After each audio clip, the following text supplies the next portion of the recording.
Welcome. If you want to record sounds in your Samsung Galaxy A60, for the first go to the Play Store, tap on the search and type recorder. Select one of this application. I will go for this one. Click on the install.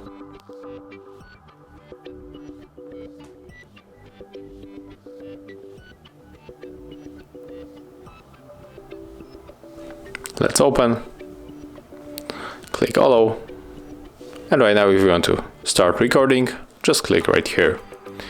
If you want to finish, tap on the same button, and right here we can rename our record. Thank you guys for watching, leave thumbs ups, comments and subscribe to our channel.